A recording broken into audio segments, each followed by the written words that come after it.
budget in October will be painful. UK budget 2024.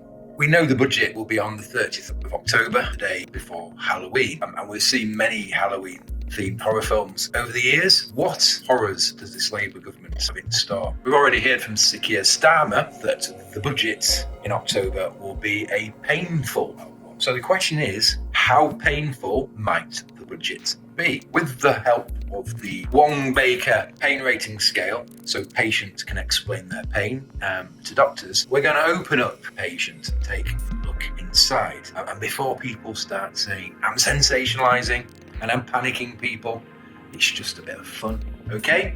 So between now and the end of this series of videos, I'm sure you're delighted, I'm going to cover, in the rest of this video, we're going to look at no hurt and hurt a little bit.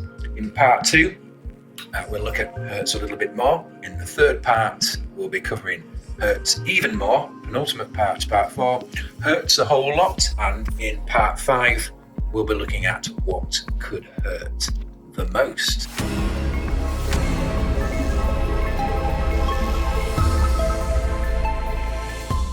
So first off on the scale is no hurt, or should we reclassify that as no hurt for me? Of course, a bit like tax increases, increased levels of pain might be acceptable to us if they're experienced by other people. We're told by Mr. Starmer that the most pain will fall on those with the broadest shoulders. So this might suggest that any changes might affect the wealthiest more than the rest. You might have to tell that very quietly to those who have lost their winter fuel allowances. That aside, if you don't need to turn sideways to walk through a door, you might feel you will escape the worst that Rachel Reeves has to offer in her budget of pain.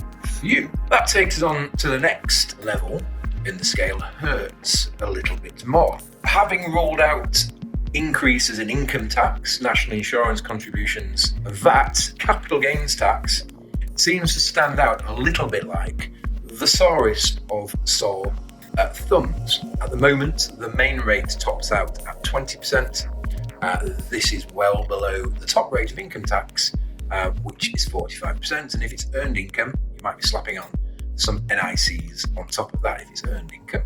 The rate is slightly higher for sales of residential property, at now 24%. If you remember, earlier this year, Jeremy Hunt, if you can remember him, he cut that rate for residential property down from 28 to 24. So as we're talking about sore thumbs, might Rachel Reeves apply a thumb screw to those who are thinking of selling a second property or even a business? Could Ms. Reeves be looking at equalising gains which are purely as a result of inflation? They're taxed. There's no allowance for inflation. I think probably you'd have to make some technical adjustments and bring back some kind of indexation.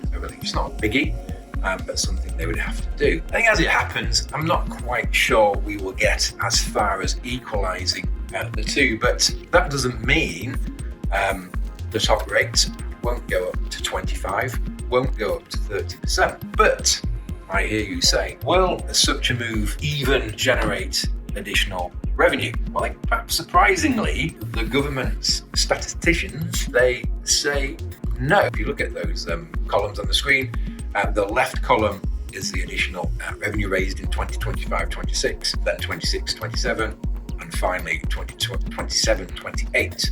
For the avoidance of doubt, the figures are in millions. So if those stats are to be believed, then an increase in the top rate of CGT to 30% would actually reduce the tax take by just under £3.5 billion over 3 years. A smaller increase of 1% would actually raise another £250 million over the same period. And this is because these aren't static figures.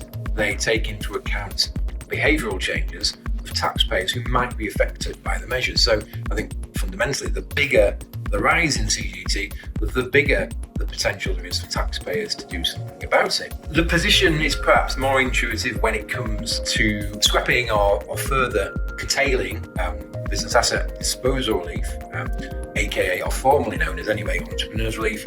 I'm going to look at that in the next part of this series. One interesting byproduct, of course, of the rumours, rate rises, the rumours of scrapping reliefs, is that in themselves, those rumours have the effect of generating a revenue because they accelerate people's decisions to, say, sell a business so that they can make sure that they're ahead of the changes. And then I would be amazed if there weren't many conversations going on in accountancy offices up and down the country talking about this very point. Essentially, sell now before the capital gains tax rate goes up. Even just the talk of CGT rises will raise revenue for accountants, tax advisors and lawyers.